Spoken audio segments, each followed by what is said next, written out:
Hello అండి. ఇవాల్టి వీడియోలో వచ్చేసి బొంబాయి రవ్వతోటి ఈజీగా వడియాలు ఎలా పెట్టుకోవాలో చూపిస్తాను. చాలా సింపుల్‌గా ఫస్ట్ టైం పెట్టుకునే వాళ్ళకి కూడా చాలా ఈజీగా ఉంటుంది. చాలా టేస్టీగా కూడా వస్తాయి క్రిస్పీగా.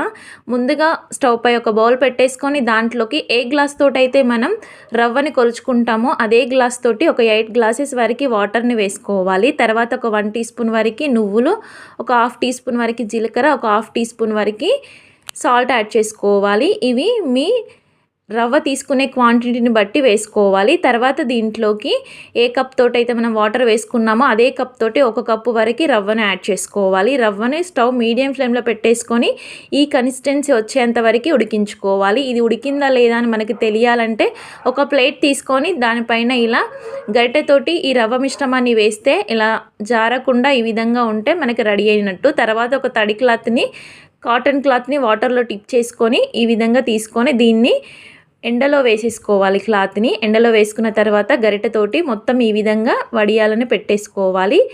ఈ ఎండకి 1 డేలోనే ఇవి బాగా ఎండిపోతాయి అన్నమాట. చాలా బాగా వస్తాయి. ఇలా మొత్తం పిండిని మొత్తం ఈ విధంగా గరిటెతోటి స్ప్రెడ్ చేసుకోవాలి.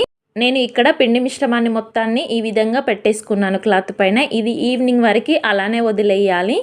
వదిలేసిన తర్వాత మనకి ఈవినింగ్ ఈ విధంగా వచ్చేస్తాయి. నెక్స్ట్ డే మార్నింగ్ వచ్చేసి ఈ క్లాత్ ఉంటుంది కదా, దీన్ని ఉల్టా వేసేసుకొని దీనిపైన వాటర్ చల్లుకొని వీటిని రిమూవ్ చేసేసుకోవాలి. డైరెక్ట్గా తీస్తే మనకి వడియాలు విరిగిపోతాయి అన్నమాట. ఇలా వాటర్ వేసుకుంటే మనకి కొంచెం నాని ఈజీగా ఇలా తీసేటప్పుడు ఈజీగా వచ్చేస్తాయి. ఈ ప్రాసెస్లో రవ్వ వడియాలు, బియ్యపు వడియాలు, ఏ వడియాలైనా ఈజీగా పెట్టేసుకోవచ్చు సింపుల్గా. ఇవన్నీ తీసుకొని ఒక ప్లేట్లో వేసేసుకొని ఒక 2 అవర్స్ పాటు మళ్ళీ ఎండలో పెట్టేసుకుంటే మనకి ఈ విధంగా రెడీ అయిపోతాయి. చాలా బాగుంటాయి. ఇవి ఎన్ని రోజులైనా స్టోర్ చేసుకోవచ్చు, అస్సలు పాడవవు. తర్వాత స్టవ్ పై కడాయి పెట్టేసుకొని ఫుల్గా హీట్ అయిన ఆయిల్లో ఈ వడియాలను వేసేసుకుంటే ఈ విధంగా బాగా పొంగుతాయి. ఈ రవ్వ వడియాల్లోనే డిఫరెంట్గా కూడా చేసుకోవచ్చు. ఇది ఒక టైప్ అన్నమాట. చూసారు కదా, ఇలా మొత్తం వేయించేసుకున్న తర్వాత ఇలా చూపిస్తున్నాను ఇక్కడ మీకు. ఇలా ప్రెస్ చేస్తే చక్కగా స్మాష్ అయిపోతుంది అనమాట. అంత క్రిస్పీగా వచ్చాయి. సింపుల్గా రవ్వ వడియాలు ఎలా పెట్టుకున్నారో చూసేసారు కదా. ఈ రెసిపీ మీకు నచ్చితే లైక్ చేయండి, షేర్ చేయండి. Thank you for watching friends.